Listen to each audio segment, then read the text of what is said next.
গাজীপুরের কালিয়াকৈরে একটি কারখানার বিরুদ্ধে পারিবারিক কবরস্থান দখল করে নিচে সেপটিক ট্যাঙ্ক ও উপরে ভবন সম্প্রসারণের নির্মাণ কাজ করার অভিযোগ পাওয়া গেছে।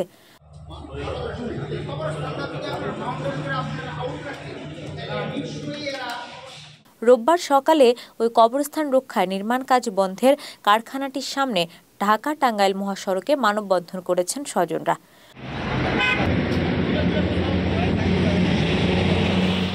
তবে প্রশাসনের হস্তক্ষেপের মাধ্যমে কবরস্থানটির আগের অবস্থানে বুঝে পাওয়ার দাবি জানিয়েছেন ভুক্তভোগী পরিবারের লোকজন। ওই প্রতিষ্ঠানটির নাম সম্বলিত কোনো সাইনবোর্ড টানানো না হলেও সেটি নিউ ফ্যাশন কারখানা নামে পরিচিত। এতে ক্ষোভ প্রকাশ করেছেন ওই কবরস্থানে শায়িতদের স্বজনরা। মানববন্ধনে বক্তব্য রাখেন শিরিন বেগম, আম্বিয়া বেগম, সোহানা আক্তার, বৃদ্ধ ইউনুস মুন্সি, মাসুদ রানা, আজিজুল ইসলাম, আশিকুল ইসলাম সহ অনেকেই। এ সময় বক্তারা বলেন, প্রায় 4 যুগের পুরনো কবরস্থান দখলে নিয়ে ওই কারখানা কর্তৃপক্ষ তাদের সেপটিক ট্যাঙ্ক ও ভবন সম্প্রসারণের কাজ চালাচ্ছেন। এ ঘটনায় ভুক্তভোগী পরিবারের পক্ষ থেকে আব্দুর রাজ্জাক বাদী হয়ে কালিয়াকৈর থানায় সেনাবাহিনী জেলা প্রশাসক বরাবর লিখিত অভিযোগ দায়ের করেছেন। আমার মামার কবর, আমার নানার কবর, আমার ভাইয়ের কবর, আমার খালা আছে, মামা আছে, চাচার আছে, আমার কবরস্থান আজকে ৪৫ বছরের উপরে আমার কবরস্থান। এই কবরস্থান আমরা পূজা চাই, আর কিছু চাই না।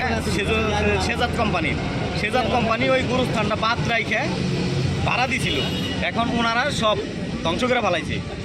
আমাদের যে পারিবারিক গুরুস্থানগুলো ছিল এগুলা কোনোটাই রাখে নাই, সব ধ্বংস করে ওই জায়গায় টয়লেটের হাউস করছে। আমাদের দাদার কবর, মামার কবর, খালুর কবর, ভাইয়ের কবর, নানার কবর, এখানে কবর আছে প্রায় 25টার মতো। সব কবরগুলাই ওনারা ধ্বংস করে ফেলাইছে। এটা এর আগে যে পূর্ব মালিক যারা ছিল তারাও এই জমিটা বাদ রাইখে বিল্ডিংটা করছে, 5 তলা বিল্ডিং করছে, কিন্তু ওনারা এটা সব ধ্বংস করে ওই জায়গায় বীজ বসাইয়া হাউস করে কবরস্থানটা ধ্বংস করে ফেলাইছে।